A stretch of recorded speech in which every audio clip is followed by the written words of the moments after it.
11월 넷째 주일입니다. 오늘 예배의 자리에 함께 하신 여러분들을 주의 이름으로 환영하고 축복합니다. 오늘은 코로나 관계로 우리 교회 역사상 최초로 비대면으로 예배를 드리게 되어졌습니다.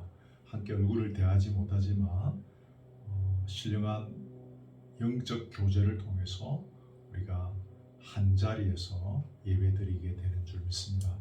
처음부터 끝까지 영과 진리로 예배 드리는 시간이 되기를 바랍니다. 이제 우리 원래의 순서 그대로 그렇게 예배를 드리겠습니다. 반주가 없고 해서 조금 설렁할 수는 있겠고, 제가 또 코로나 후유증으로 목이 조금 쉬어 있어서 아쉬움은 있지만 그래도 최선을 다해서 우리가 예배 드릴 수 있기를 바랍니다. 사도신경부터 함께 하시겠습니다.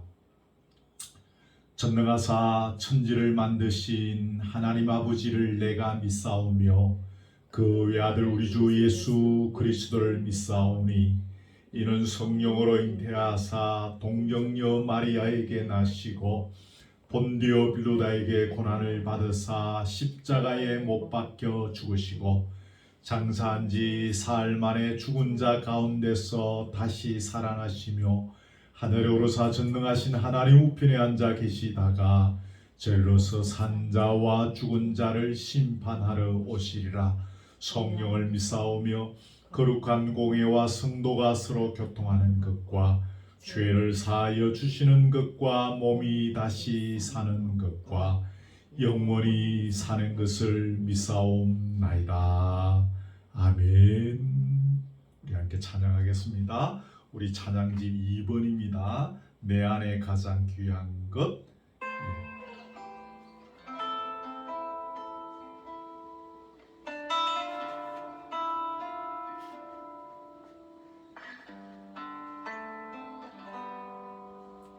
내 안에 가장 귀한 것 예수를 알미라. 금은보다 더 귀한 것 예수를 알미라. 세상 지식보다 귀한 것 예수를 알미라. 내 안에 가장 귀한 것 예수를 알미라. 예수의 이름 존귀한 그 이름 예수의 이름 능력의 그 이름.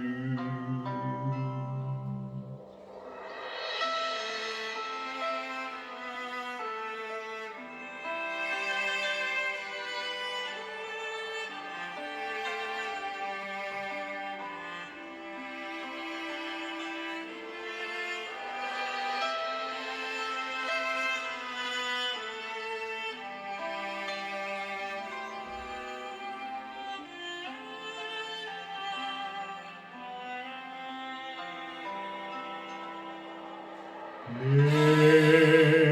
안에 가장 귀한 것 예수를 알미라.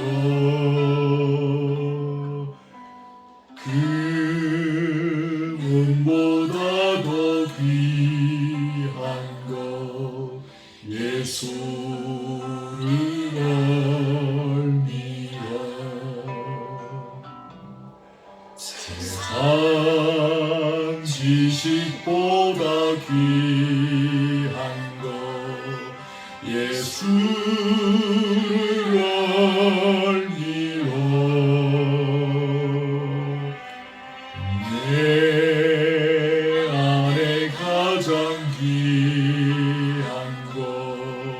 예수를 알미라.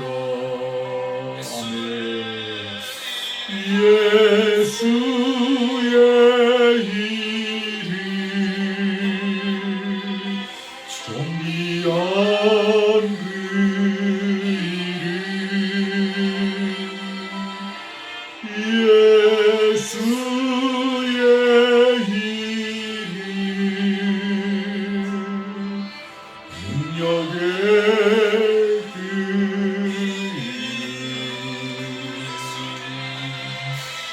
예수의 이름 존귀한 그 이름 예수의 이름 능력의 그 이름 한번 하겠습니다. 예수의 이름 존귀한 그 이름 예수의 이름 능력의 그 이름. 반주자 없이 유튜브 하고 같이 맞추려고 하니까 조금 어색함이 있습니다. 우리 양해하시기 바랍니다. 다음 찬양은 우리 찬양집 104번입니다. 내 구주 예수를 더욱 사랑 엎드려 비는 말 들어서서 반주 없이 무반주로 그냥 하시겠습니다. 104장 내 구주 예수를 더욱 사랑. 내 구주 예수를 더욱 사랑 엎드려 비는 말 들어서서 내 진정 소원이 내 구주 예수를 더욱 사랑 더욱 사랑 이전에 세상 나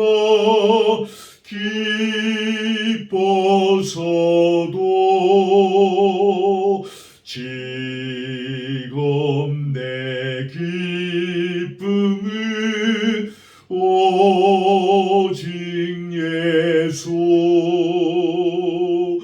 다만 내 비는 내 구주 예수를 더욱 사랑 더욱 사랑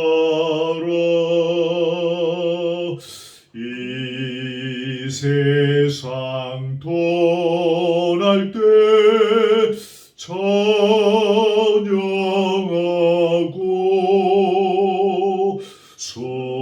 숨질 때 하는 말 이것일세 다만 내 비는 내 구주 예수를 더욱 사랑 더욱 사랑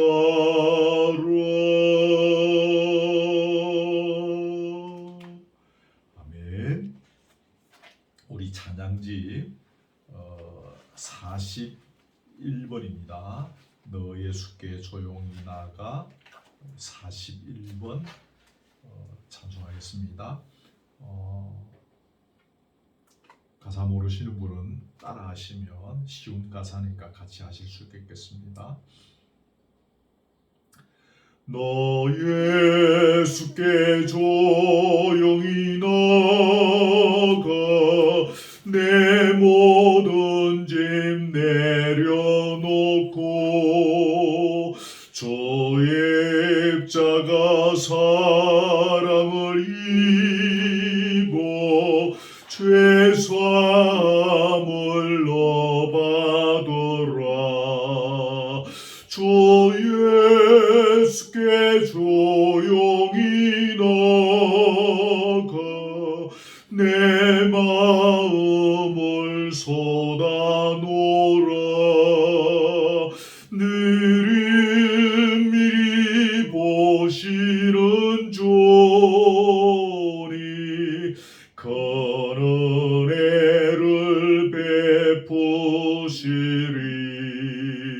주 예수의 은혜를 입어 내 슬픔이 없어지리. 내 이웃을 늘 사랑하며 너 받은 것 거저주라. 주 예수께 조용히 나가 내 마음을 쏟아놓으라.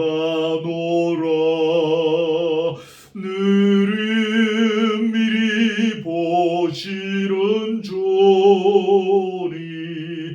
큰 은혜를 베푸시리. 4절입니다. 너 주님과 사귀어 살며 새 생명이 넘치리라. 주 예수를 찾는 이 앞에 참 밝은 빛 비추어라. 주 예수께 조용히 나가 내 마음을 쏟아놓으라. 미리 보시는 주니 큰 은혜를 베푸시리. 아멘. 다음 찬양은 지난주일 밤에 장로님께서 예고해 주신 찬양이 있습니다. 우리 찬양이 6번인데 나 무엇과도 주님을 바꾸지 않으리 찬송할 텐데 우리 유튜브 음악에 맞추어서 찬송하겠습니다.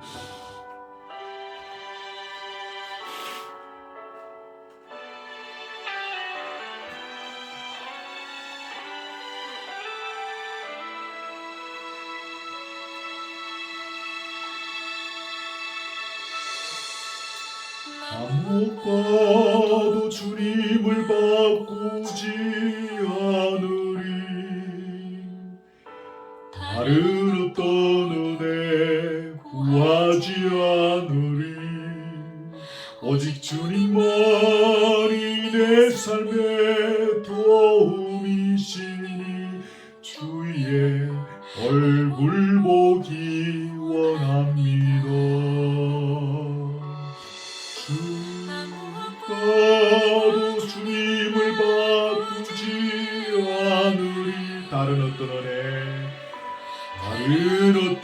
은혜 구하지 않으리. 오직 주님만이 내 삶의 도움이시니 주의 얼굴 보기 원합니다.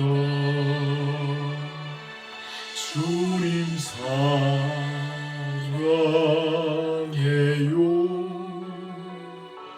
온 맘과 정성 다해 하나님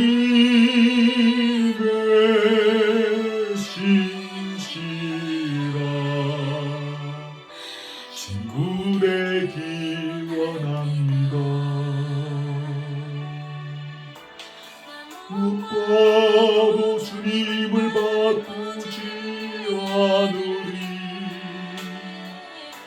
다른 어떤 은혜 구하지 않으리.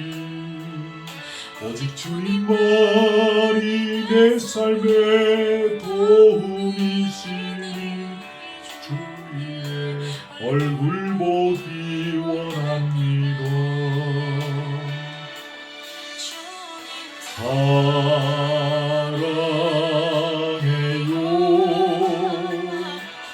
온 맘과 정성 다해 하나님의 신실한 친구 되기 원합니다.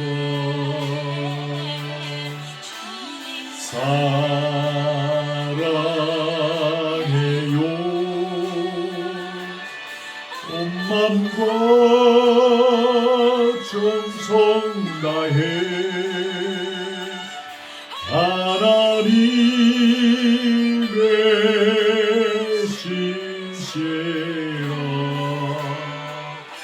친구 되기 원합니다.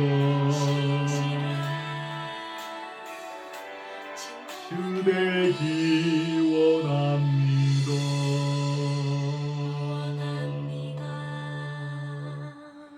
주님 사랑해요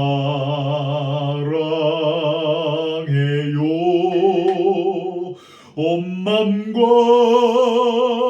정성 다해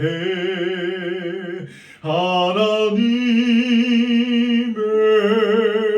신실한 친구 되기 원합니다. 아멘. 우리 찬양 하나 더 하겠습니다. 우리 찬양집 15번입니다.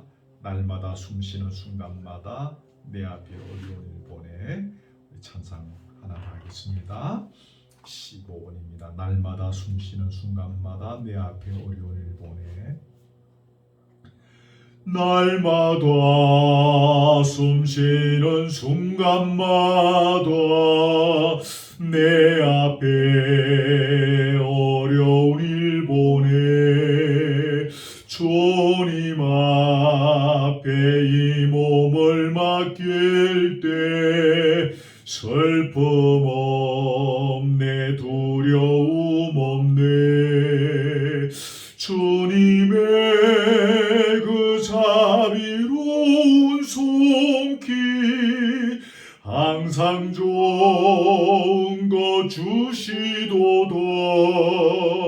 사랑스레 아픔과 기쁨을 수고와 평화와 안식을 날마다 주님 내 곁에 계셔 자비로 날 감싸 주시네. 주님 앞에 이 몸을 맡길 때 힘주시네 위로함 주네.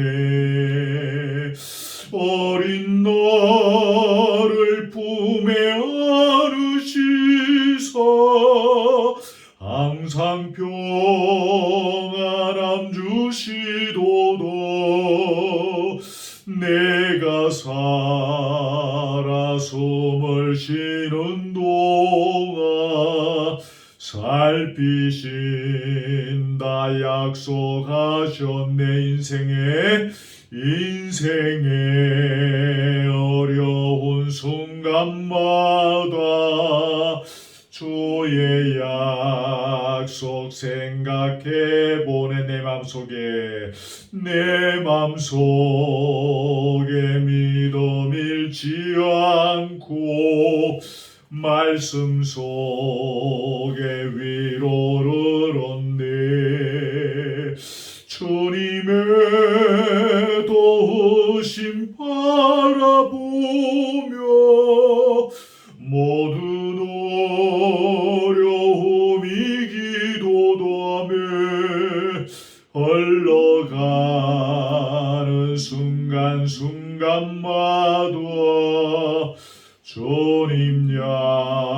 약속 새겨봅니다.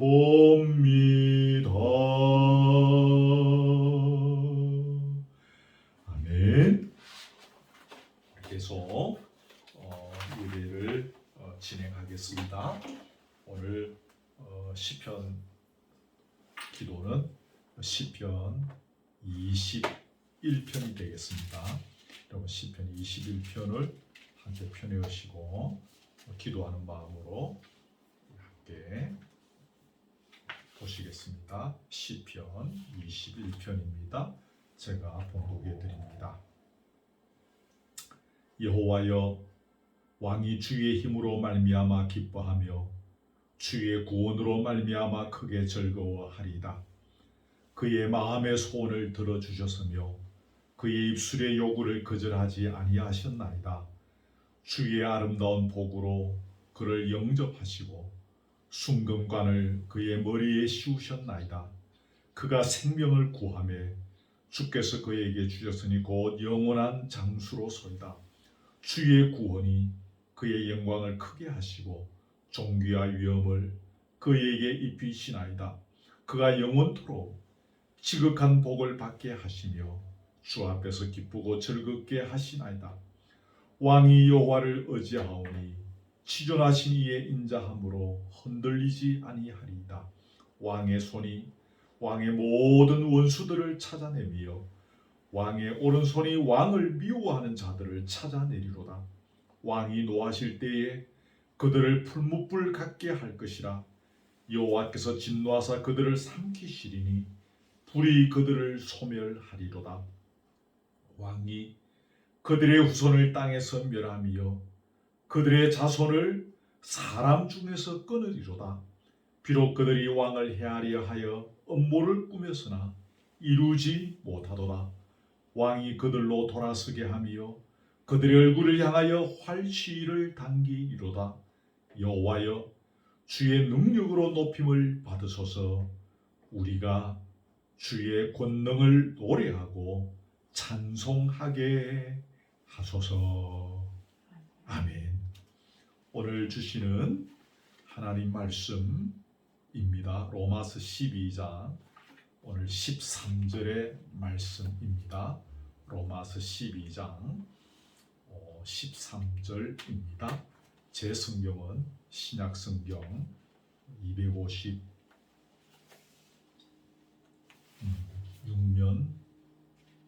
정도가 되겠습니다. 로마서 12장 13절 한 절 말씀 제가 봉독해 드립니다. 성도들의 설 것을 공급하며 손 대접하기를 힘쓰라. 아멘. 하나님께서 주신 각양 은사를 따라서 우리가 교회를 섬기고 지체를 섬기고 또 이웃을 향해 섬길 때 하나님께서 정해주신 법도를 따라서 섬겨야 한다라고 배웠습니다. 첫째가 무엇입니까? 자신의 존재 전부를 던지는 사랑의 바탕 위에서 섬겨야 한다라는 것이었습니다. 두 번째는 게으르지 말고 부지런히 섬겨야 한다라는 것이었습니다. 세 번째는 주님의 날을 바라보고 소망 가운데서 즐거워하며 섬겨야 한다라는 것이었는데 오늘 그 네 번째 법칙을 배우겠습니다. 본문에 보면 성도들의 설 것을 공급하며 손 대접하기를 힘쓰라. 이것이 그 네 번째 법칙이 되어지겠습니다. 여러분, 이 글이 기록되어질 당시의 초대교회는 말로 다 할 수 없는 핍박 가운데 있었습니다. 그리스도인이라고 하면 누구나 붙잡아가서 매질을 가하고 옥에 집어넣어버리고 심지어는 굶주린 사자들이 있는 원형 경기장에 풀어놓고 그리스도인들을 그들의 밥이 되게 하는 그런 엄청난 핍박을 가하던 그런 시절이었습니다. 여러분, 이런 상황이다 보니까 당시 그리스도인들은 잠시라도 집에 머물기가 곤란했습니다. 오늘은 이 꼴짝, 내일은 저 꼴짝, 오늘은 어느 굴에서 자고 뭐 이런 식으로 그렇게 매일매일 피난하는 삶을 살았습니다. 이게 이제 말이 안 되는 것이죠. 거기에다가 당시에 지금처럼 뭐 하다못해 여인숙이라도 있었으면 거기라도 피신할 수 있었을 텐데 그런 것도 없던 시절입니다. 그러다 보니까 이들이 결국 헤매고 헤매다가 결국은 찾아가게 되어지는 것이 같은 신앙을 가진 믿음의 사람들의 집에 찾아가는 것이었죠. 그런데 여러분, 문제가 무엇인가 하면 당시 로마는 국제 이런 도시였습니다. 그러다 보니까 많은 사람들이 로마로 몰려드는 그런 이제 환경 가운데 있었고, 그러다 보니 이런 그리스도인들 손님들이 로마에 사는 그리스도인들 가정에 많이 찾아올 수밖에 없었다는 사실입니다. 또 한 가지 문제는 당시 로마의 그리스도인들 대부분이 그저 자기 식구들 밥 먹고 살기에 바쁜 다 그저 그만한 그런 아주 지극한 서민계층의 교인들이었다는 사실이죠. 그러다 보니까 사흘이 멀다 하고 이렇게 자기 집에 찾아오는 이런 그리스도인 손님들을 대접하기가 이들에게는 너무너무 힘이 들었던 것이 현실이었습니다. 어릴 때 우리 모두가 경험한 부분일 수도 있으나 가난한 시절에 어린 저희에게는 손님이 집안에 찾아오는 것이 굉장히 큰 기쁨이었습니다. 과자라도 하나 사오시거나 아니면 10원짜리 용돈이라도 하나 주시고 그렇게 했는데 가난한 저희 부모님들은 손님이 찾아오는 것이 고통이었다는 것을 저는 알고 있습니다. 그때는 뭐 전화도 없던 시절이니까 손님이 불쑥불쑥 찾아오는 거죠. 근데 그분들을 대접해야 하고 때로는 식사까지 대접해야 돼요.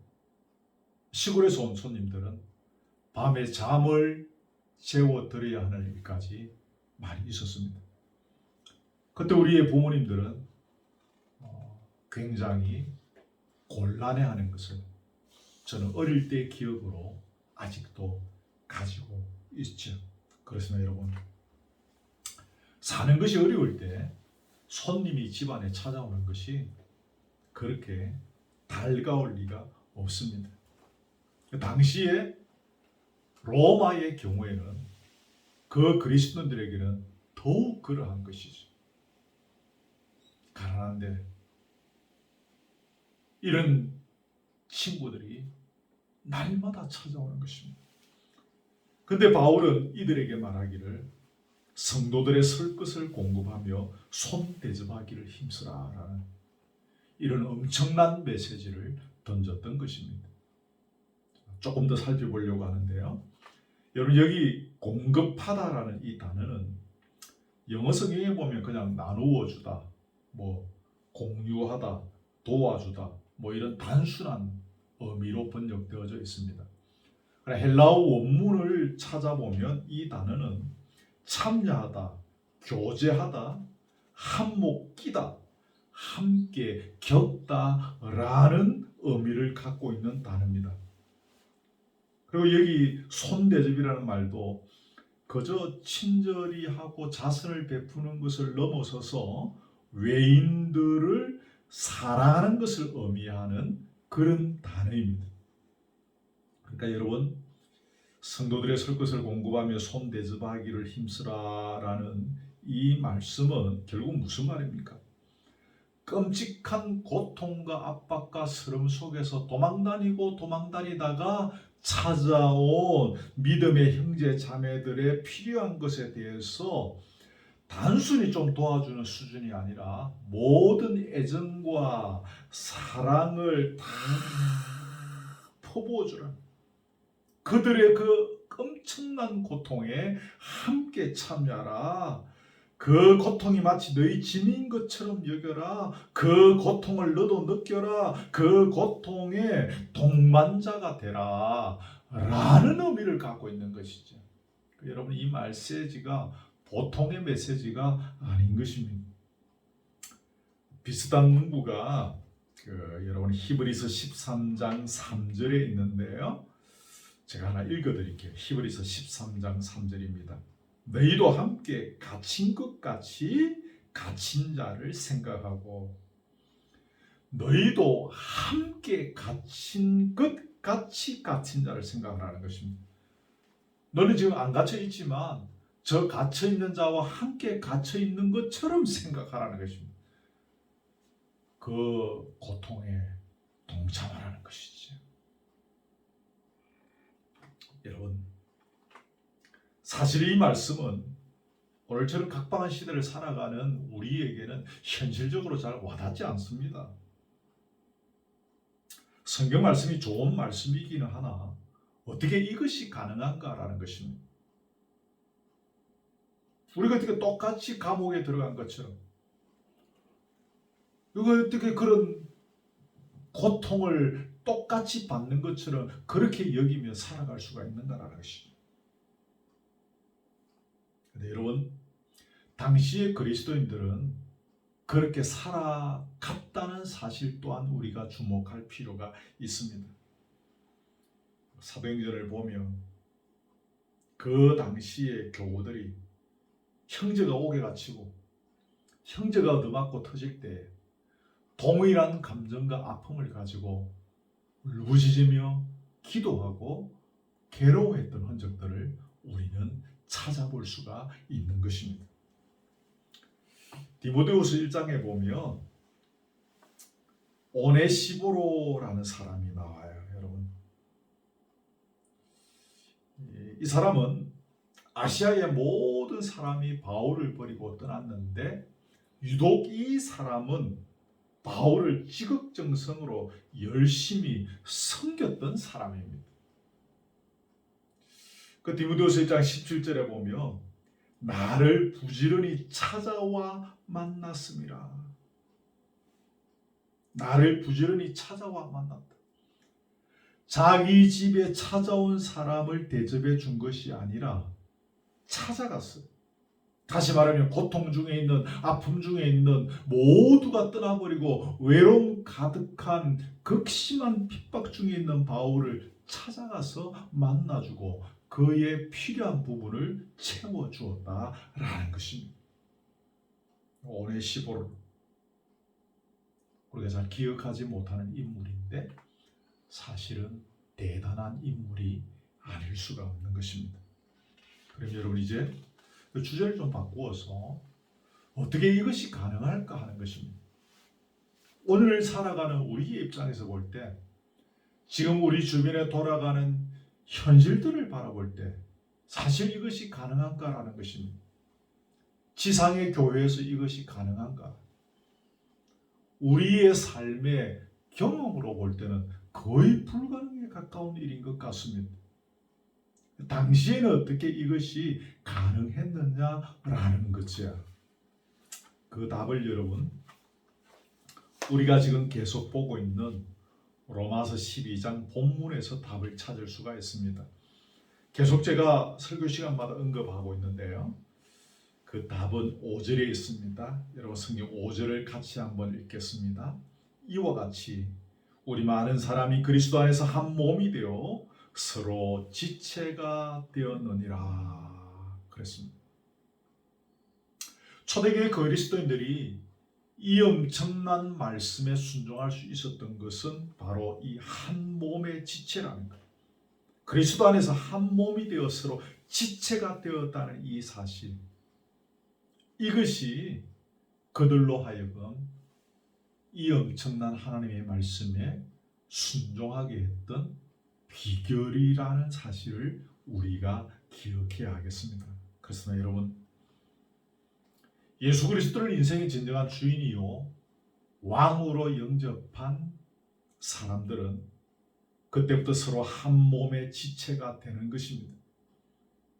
그래서 그리스도인들끼리는 육체적인 끈으로 연결되어져 있는 것이 아니라 그것보다 더 가깝게 연결되어져 있는 것이지.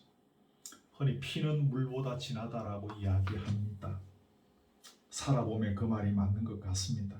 하지만 성령은 피보다 더 진한 것입니다. 그러기에 성령에 의해서 그리스도를 인생의 진정한 주인이요 왕으로 영접한 사람들은 혈육보다 훨씬 더 가깝고 진한 사이가 되는 것입니다. 그래서 한 지체가 고통을 받으면 모든 지체도 함께 고통을 받는 것이 가능한 것입니다. 그 고통에 함께 참여하면서 함께 그 고통을 겪는 동무가 될 수가 있는 것입니다. 다른 말로 하면 내 존재 전부를 던지는 사랑의 바탕 위에서 믿음의 형제들을 섬기게 된다라는 말입니다. 여러분, 이것이 우리 기독교 신앙의 신비입니다. 세상의 눈으로는 절대 발견할 수도 없고 이해할 수도 없는 비밀의 영역입니다. 사람들은 생각하기에 예수 믿으면 암이 막 떠나가고 망하던 사업이 막 융성하고 이런 일들이 막 일어나는 것으로 그렇게 생각합니다. 물론 그런 일들이 일어날 수 있습니다. 사람들은 그런 것들을 경험하면서 하나님이 살아계시다 그러면서 감정합니다. 물론 하나님이 살아계신 것이 맞습니다. 그런 일들을 통하여서도 하나님은 살아계심을 보여주십니다. 그러나 우리 기독교 신앙의 신비 중의 신비는 성령에 의해서 예수 그리스도를 왕으로 주인이요 인생의 주권을 가진 자로 영접하며 그때부터 서로가 한 몸의 지체가 되었음을 깨닫게 되어지는 것이죠. 그래서 서로의 고통에 함께 참여하는 은혜를 누리게 되어지는 것입니다. 이것이 기독교 신앙의 신비입니다. 여러분, 이 신비의 영역을 깨닫게 하는 것이 무엇입니까? 그것은 바로 앞에서 언급한 것처럼 성령입니다. 우리가 예수 그리스도를 주로 고백할 수 있는 것은 성령으로 하지 아니하고는 할 수가 없습니다. 그래서 성령으로 예수를 주로 고백했으니 이 비밀의 영역도 성령에 의해 보여지고 깨닫게 되어지는 것입니다.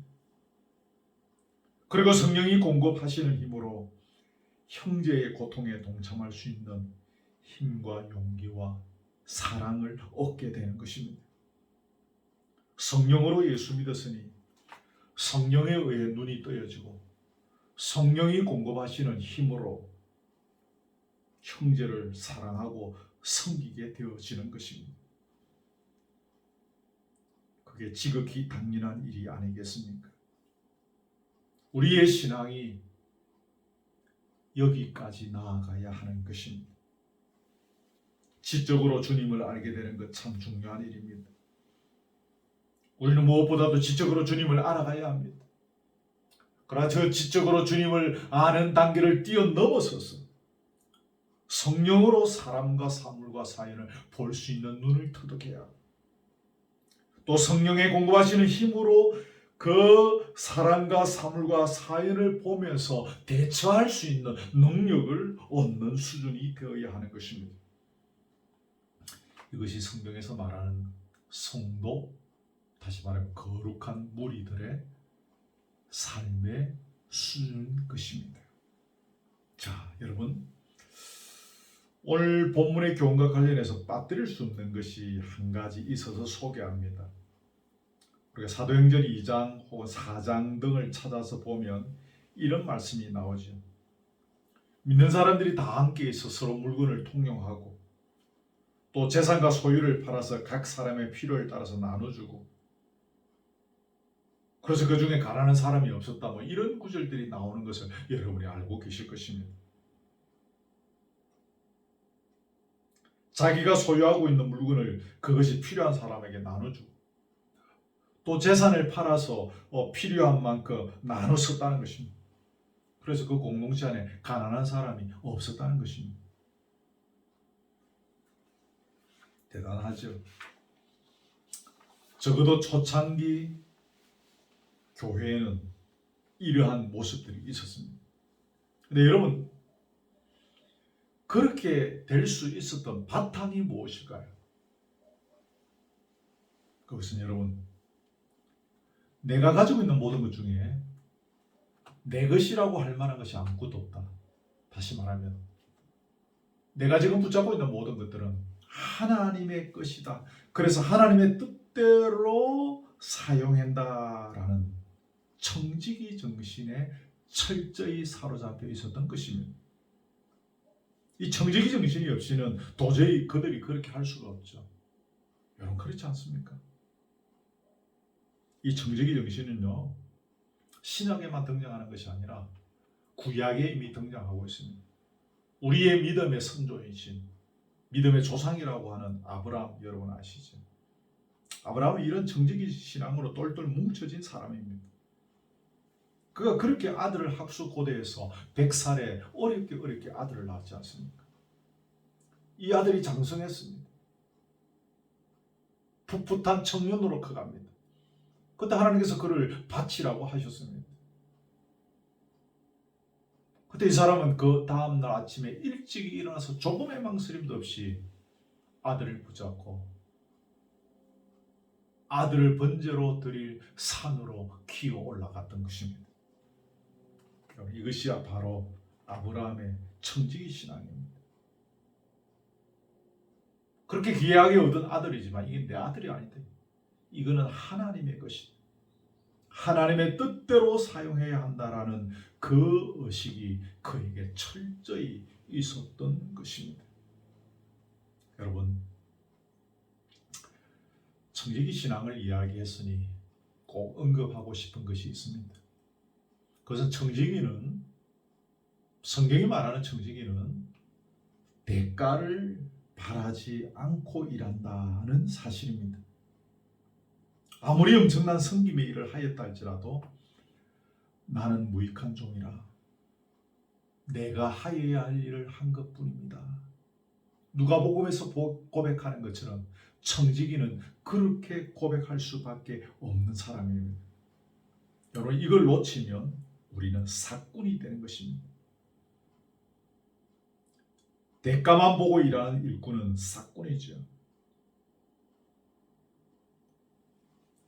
우리가 무엇인가 열심히 섬기고 난 뒤에, 헌신하고 봉사하고 난 뒤에 섭섭함을 느끼는 것은 무언가 대가를 받았기 때문입니다.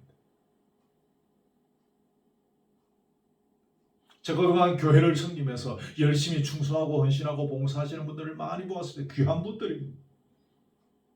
근데 문제는 그렇게 열심히 섬기고 난 뒤에 나중에 섭섭증에 걸리신 분들을 허다하게 보하게 되었고 그 섭섭병을 치료하는데 저의 목회에 엄청난 에너지를 바쳤던 것을 기억합니다. 왜 섭섭했을까요? 그들이 뭔가 대가를 기대했던 것입니다. 이렇게 좋은 예배당을 건축하는 일에 열심히 수고하고 그 수고에 대한 대가를 기대했던 것입니다.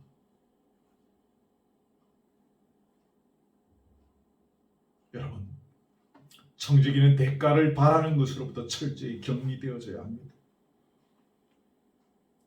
진정한 성도는, 그리스도인은 이 대가로부터 격리된 사람입니다. 그렇지 않습니까? 예수의 제자는 대가를 기대하지 않습니다.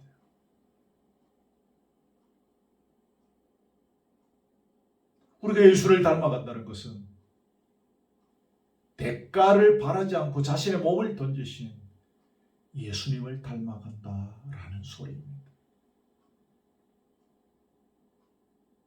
이렇게 우리가 대가로부터 격리될 수 있어야 고통 중에 있는 내 형제들의 고통 속에 제대로 들어갈 수 있고 함께 그 고통에 참여할 수 있습니다.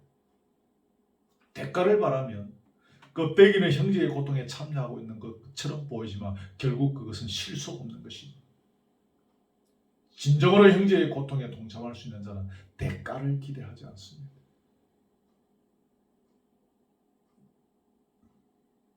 오늘 우리는 이 청지기 신앙을 회복해야 합니다.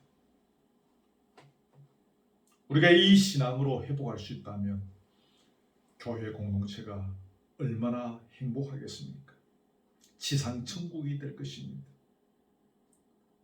오늘 한국 교회의 건의가 땅에 떨어졌고 많은 젊은이들이 교회를 떠나고 있는 것은 이 한국 교회가 이 청지기 신앙을 놓쳐버렸기 때문입니다.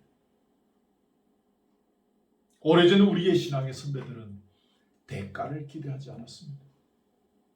그야말로 주님께서 가르치신 대로 청지기 신앙으로 살다가 그들은 그렇게 주님의 부름을 받았습니다. 이 역사가 흘러가는 사이에 신앙이 변질되어졌습니다. 교회 다닌다고 하지만 많은 분들이, 교회의 지도자라고 하지만 많은 분들이 대가를 바라고 있었습니다. 그러니 교회의 권위가 땅에 떨어지고 그 모습을 보는 뜻있는 그리스도인들이 교회를 떠나서 가난한 성도가 되어지는 것입니다. 사랑하는 여러분, 우리가 대가를 바라게 되어지는 것은 신앙의 본질을 놓쳐버렸기 때문입니다. 내가 얼마나 추악한 죄인인지를 바로 알고 그런 죄인을 살려주신 주님의 은혜를 깨닫고 그래서 그 놀라운 주님의 은혜에 감사하고 감격하면서 그 주님의 은혜에 보답하고자 하는 삶을 살아가야 되는 존재, 이것을 알고 이렇게 살아가는 것이 우리 기독교 신앙생활의 본질입니다. 이 본질을 터득한 자는 자연스럽게 청지기 신앙으로 살아가게 되어지는 것입니다. 이 신앙이 되어지면 고통 중에 있는 형제자매들의 고통 속에 내가 함께 동참하는 것이 가능해지는 것입니다. 마지막으로 우리가 그렇게 살아갈 때 얻는 결과를 간단하게 몇 가지만 살피려고 합니다. 첫째는 하나님의 복을 받습니다. 제가 그 성경 구절을 하나 소개해 드리려고 합니다. 마태복음 25장 여러분이 잘 아시는 구절인데요. 내가 줄일 때에 너희가 먹을 것을 주었고 목마를 때에 마시게 하였고 나그네 되었을 때에 영접하였고 헐벗을 때에 돌보았고 옥에 갇혔을 때에 와서 보았느니라. 너희가 여기 내 형제 중에 지극히 작은 자 하나에게 한 것이 곧 내게 한 것이니라. 여러분 이 말씀 다 아시죠?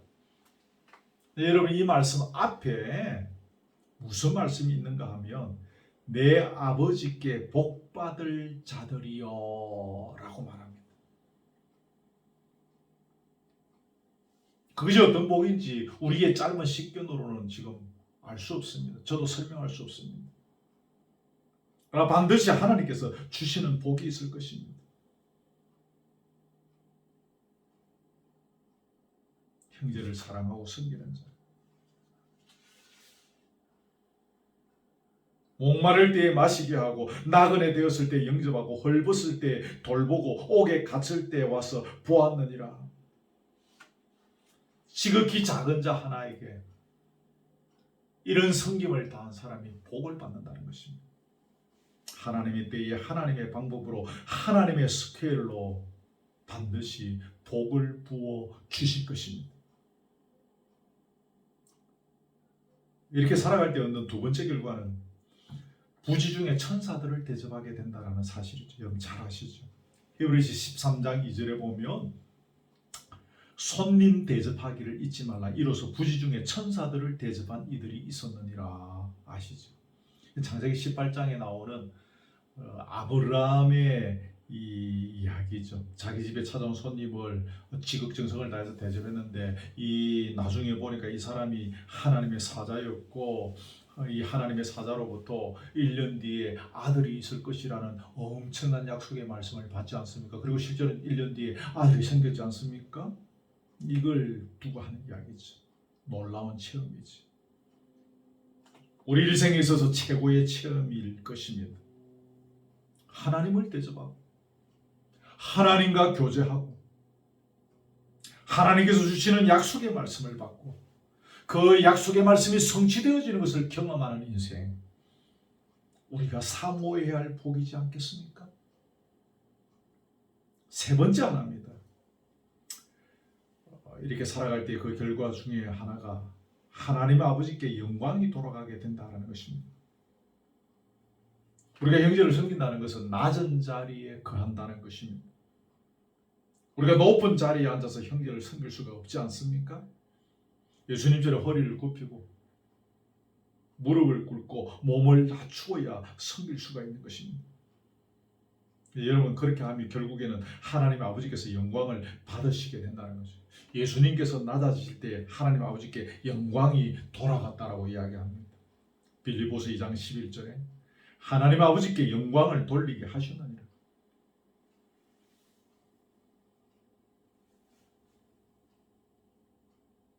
하나님과 동등하신 그분이 내려오셨습니다.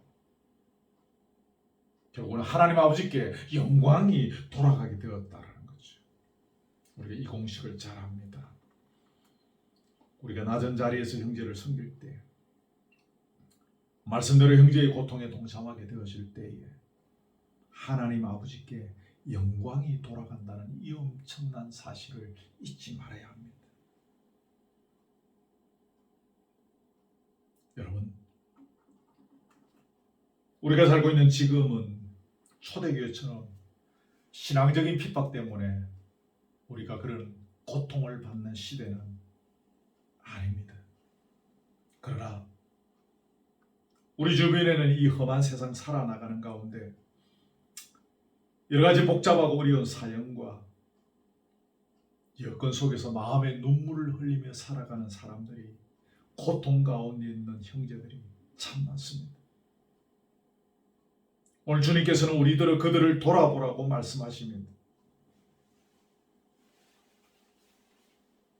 근데 그저 좀 도와주는 것, 밥 한 그릇 사주는 것으로, 만원짜리 지폐 하나 도와주는 것으로 끝나는 것이 아니라 그들의 고통 속에 같이 깊이 동참하면서 함께 그 고통을 느끼는 수준에까지 나아가야 한다는 것입니다.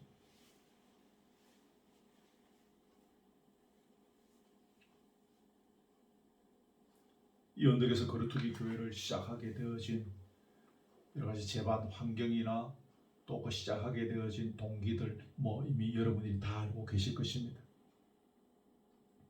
근데 개인적으로 저와 아내가 이 언덕에 이 초란 이런 그 모가 집에서 시작하면서 갖게 된 것 하나는 울타리 안에 찾아오는 많은 분들을 위로하고, 우리가 돈이 많아서 그들의 필요한 것들을 물질적으로 공급하거나 우리가 의사가 되어져서 병을 막 치료해주고 그럴 수는 없으나 그들의 병든 마음을 치유해주고 회복시켜주는,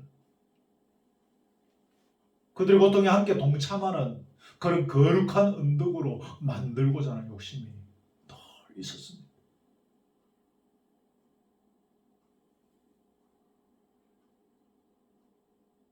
저는 우리 거루투기 교회가 또 우리 교우들이 그 개인의 인생이 이러한 일들에 값지게 사용되어지기를 바랍니다. 사도 요한의 글을 보면 바울의 글보다 훨씬 더 강력합니다. 우리가 요즘 읽고 있는 이런 사도 바울의 글인데, 여러분 예를 들어서 사도 요한이 기록한 글 중에 요한일서 4장 20절을 제가 한번 읽어드립니다. 요한일서 4장 20절입니다. 누구든지 하나님을 사랑하노라 하고 그 형제를 미워하면 이는 거짓말하는 자니 보는 바 그 형제를 사랑치 아니하는 자가 보지 못하는 하나님을 사랑할 수가 없느니라. 그가 우리를 위하여 목숨을 버리셨으니 우리가 이로써 사랑을 알고 우리도 형제들을 위하여 목숨을 버리는 것이 마땅하니라.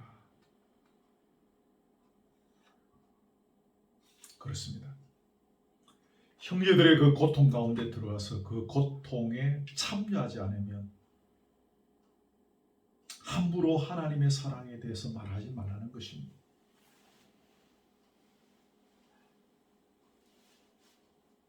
만일 그렇게 한다면 그것이 거짓말장이라는 거죠. 빛 좋은 게살구에 불과하다는 것입니다. 하나님을 사랑한다고 한다면 고통당하는 형제들을 위하여 자기 목숨이라도 내놓을 각오를 해야 한다는 것이 사도 요한의 글들입니다. 그래서 예수님도 형제를 위하여 목숨을 버리는 것이 세상에서 제일 큰 사랑이다 라고 말씀하셨지 않습니까? 말씀을 맺습니다. 오늘 이 설교를 들으시는 누구라도 본문의 말씀들을 삶의 현장에서 구체적으로 적용해 볼 수 있기를 바랍니다. 그렇다고 해서 문자 그대로 지금 당장 여러분들의 목숨을, 인생을 내놓아라는 것은 절대로 아닙니다. 그러나 내 주변에 고통을 겪고 있는 자, 그것이 어떠한 경우라 할지라도 물질의 고통일 수도 있겠지만 지금은 마음의 고통을 겪고 있는 분들이 더 많습니다. 물질적으로는 부유하지만 내적으로 심히 병들어 있는, 제가 볼 때 너무너무 불쌍하신 분들이 세상에는 참 많습니다.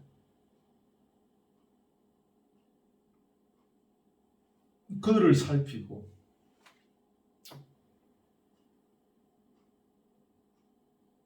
그들을 위로하고 그들의 상처를 치유해 줄 수 있는 것이 무엇인지, 내가 할 수 있는 것이 무엇인지 살펴보시고 작은 것이지만 적용해 볼 수 있기를 바랍니다. 돈 많이 벌고 시간적 여유가 있고 혹은 세상적 능력이 생겨서 출세하게 되어지면 나도 그런 거 해보겠다 라고 생각하시면 평생 못합니다. 지금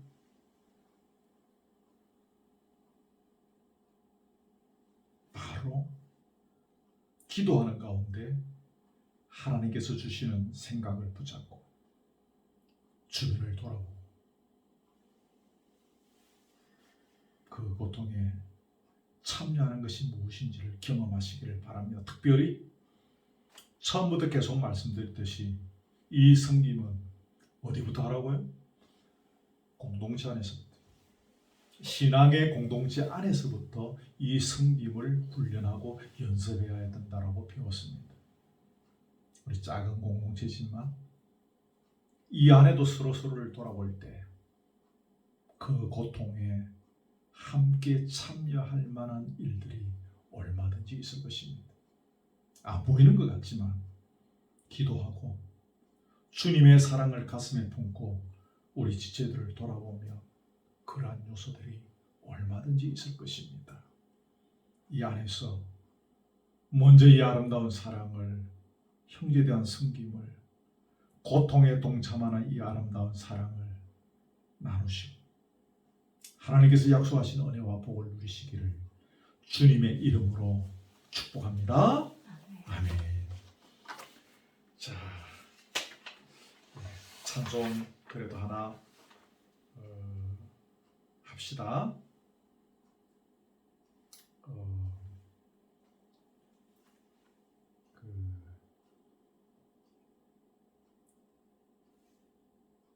아까 불렀던 찬양, 나무 옷가도 주님을 바꾸지 않으리, 장모님 주신 그 찬양 안에 있죠. 찬양집 6번입니다.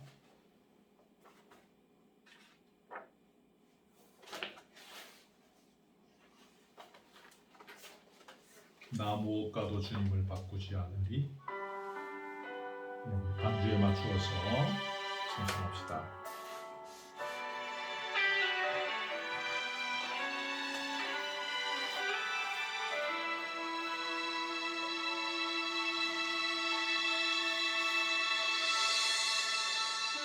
누가도 주님을 바꾸지 않으리. 다른 어떤 은혜 구하지 않으리. 오직 주님만이 내 삶의 도움이시니 주의 얼굴 보기 원합니다. 나 무엇과도 주님을 바꾸지 않으리. 다른 어떤 은혜 구하지 않으리. 오직 주님만이 내 삶의 도움이시니 주의 얼굴 보기 원합니다. 주님 사랑해요.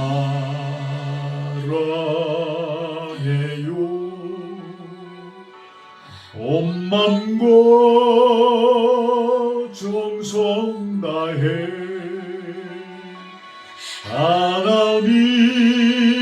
하나님의 신실한 친구 되기 원합니다.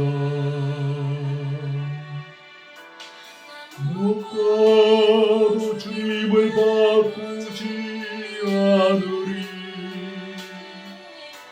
다른 어떤 은혜 구하지 않으리. 오직 주님만이 내 삶의 도움이시니 주의 얼굴 보기 원합니다. 아멘. 주님 사랑해요.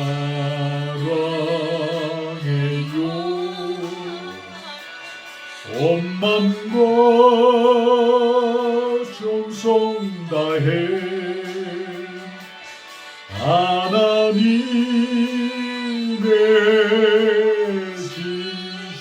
진실한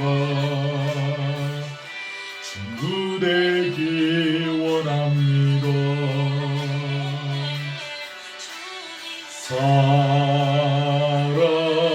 사랑해요. 온 맘과 정성 다해 하나님의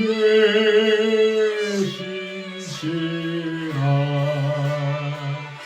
친구 되기 원합니다.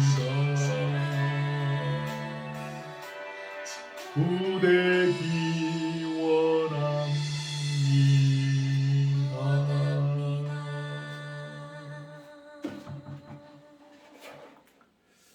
그래도 각각 가정에 계시지만 우리 각각 통성으로 한번 같이 한 마음으로 기도하면 좋겠습니다. 말씀 주신 것도 기억하시고 말씀 붙잡고 오늘 이 말씀 내 삶의 현장에서 작은 부분이지만 실천하고 또 이것을 통해서 내가 진정으로 하나님이 약속하신 복을 누리며 부지중에 천사를 대접하는 또 하나님 아버지께 영광이 돌아가게 하는 귀한 열매 맺게 하여 주옵소서. 내가 어떻게 고통에 동참해야 되는지 알게 하여 주시고 보여주시고 성령으로 내 눈을 열어주시옵소서. 이런 마음을 가지고 우리 잠깐 통성으로 기도하겠습니다. 하나님 아버지 고맙습니다. 오늘 11월 넷째 주 우리 교우들이 코로나로 말미암아서 이렇게 비대면 예배로 드리게 되어졌지만 유튜브를 통하여 예배에 함께 동참하며 또 하나님 말씀을 같이 상고하게 하여 주시니 고맙습니다. 오늘 지체의 고통에 동참하는 것 이것이 얼마나 소중한 것인지를 오늘 말씀하시고 이렇게 형제를 섬기고 또 그렇게 이웃을 돌아보라고 말씀하셨습니다. 각박한 이 시대를 살아갑니다. 우리도 삶의 현장에서 밥 먹고 살아가느라 우리 입 하나 근사하느라 무척 힘들고 고되고 바쁜 일상들을 살아갑니다. 험하고 힘든 세상 속에서 우리가 이 말씀을 붙잡고 살아가는 것이 얼마나 어려운 일인지를 우리가 경험하면서 살아왔습니다. 오늘 이 말씀대로 살아가지 못하였던 각박한 세대 속에 갇혀서 그 세상의 풍속을 따라 살아왔던 저희들을 불쌍히 여기시고 용서하여 주시옵소서.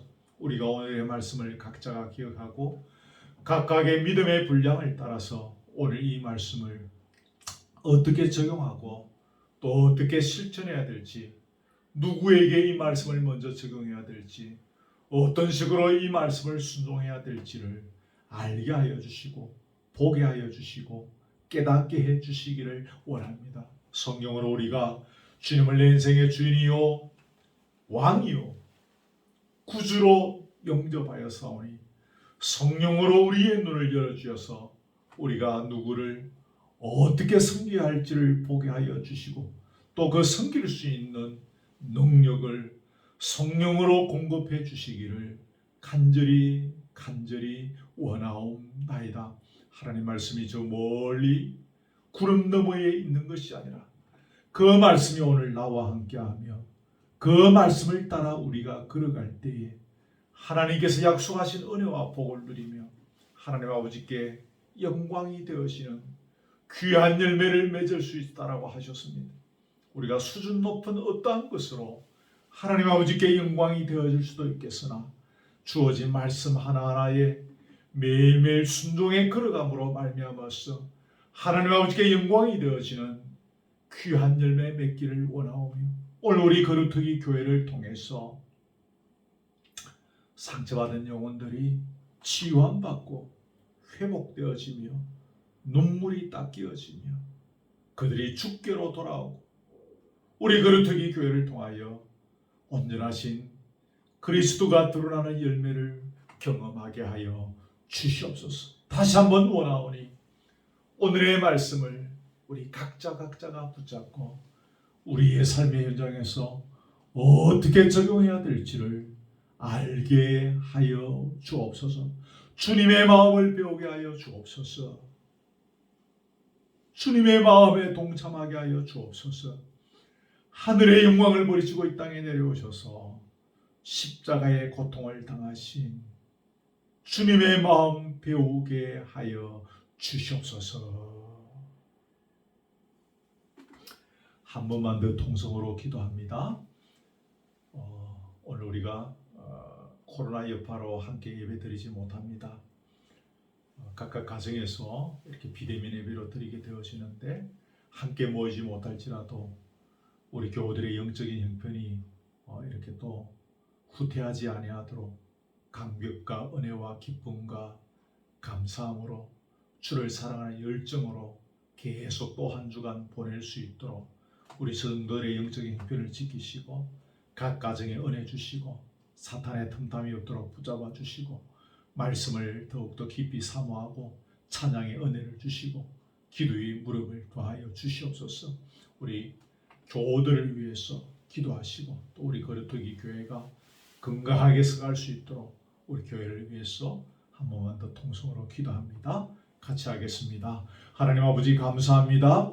오늘 우리 코로나 여파로 인하여 함께 얼굴을 대면하지 못하고 각각의 가정에서 유튜브를 통하여 예배드리며 또 이렇게 나아갑니다. 오늘 함께 모이지 못합니다. 그러나 아버지 혹 이것 때문에 사탄이 틈타고 우리 교우들의 영혼을 호리는 일이 없도록 지켜주시기를 간절히 원하옵나이다. 각각의 영혼을 주님께서 붙잡아 주시옵소서. 각각의 심령을 주님이 주장하여 주시옵소서. 말씀을 사모하게 하시고 찬양의 감사와 은혜와 눈물이 있게 하여 주시고 기도의 부르짖음이 마르지 아니하도록 인도해 주시기를 간절히 원하옵나이다. 함께 모여 예배드리는 것을 통하여 공동체 위에 부어주시는 주의 능력을 우리가 오늘 경험하지를 못합니다. 그러나 각각의 삶의 현장에서 주께서 은혜 위에 은혜를 더하여 주시옵소서. 성령 충만하게 하여 주옵소서.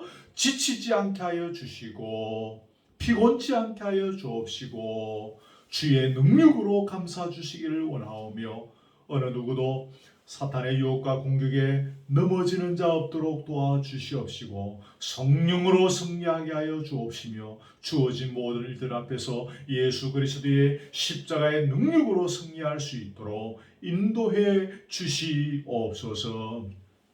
우리 거루터기 교회를 기억하여 주시고 주의 능력 가운데 든든히 서가게 하여 주옵소서. 우리의 힘으로는 감당할 수 없사오니 주께서 주인 되시고 주께서 왕이 되셔서 친히 이끌어가 주시고 우리 교회로 말미암아서 주의 뜻이 이루어지며 온전한 그리스도가 드러나게 하여 주시고 상처 입고 또 길을 몰라 방황하는 세상의 수많은 영혼들을 살리며 등대와 같은 역할을 사명하는 존재로 서갈 수 있도록 우리 거루터기 교회 위에 은혜 위에 은혜로 함께 하여 주옵소서. 오늘 서로 얼굴을 대면하지 못하지만 각각의 가정을 기억하여 주시고 우리 교우들의 가정에마다 성령의 충만함을 주옵소서. 은혜를 주옵소서. 감사를 주시옵소서. 기쁨을 더하여 주시옵소서. 하나님, 오늘 비대면 예배로 모였습니다. 각각의 가정에서 예배를 사모하는 우리 교우들을 주심을 감사합니다. 각각의 가정에 이 시간 주의 능력으로 함께하여 주옵소서. 성령 충만하게 하여 주옵소서. 초대교회에 임했던 거룩한 영이 오늘 우리 교우들의 각 가정에 넘치게 부어지기를 원하오며 말씀의 은혜와 찬양의 뜨거움과 눈물과 기도의 간절함이 넘치는 자리가 되게 하여 주시고 오늘도 주의 능력을 경험하는 자리가 되게 하여 주옵소서. 말씀을 들었습니다. 우리와 동떨어진 우리가 결코 지킬 수 없는 구름 너머 저편의 말씀이 아니라 우리의 삶의 현장에서 어떻게 적용할 수 있는지 깨닫게 하여 주시고 오늘 말씀의 순종함으로 말미암아서 잃어버린 영혼들을 회복하고 땅에 떨어진 교회의 건의가 회복되어지는 주께 영광이 돌아가는 귀한 열매들을 각자가 맺을 수 있도록 역사해 주시옵소서. 예물을 드립니다. 이 예물도 주님이 받으시고 주의 교회를 위하여 귀하고 값지고 지혜롭게 사용되어질 수 있도록 은혜 위에 은혜를 더하여 주시옵소서. 예수 그리스도의 은혜와 하나님의 사랑과 성령의 교통하심이 오늘 주신 말씀 붙잡고 성도들의 설 것을 공급하며 손대접하기를 힘쓰라고 하신 주의 말씀에 순종하는 가운데 하늘의 신령한 은혜와 복을 누리며 아버지를 만나며 하나님께 영광이 되어지는 열매 맺기를 원하는 사랑 우리 교우들 머리 위에 지금부터 영원토록 함께 있을지어다.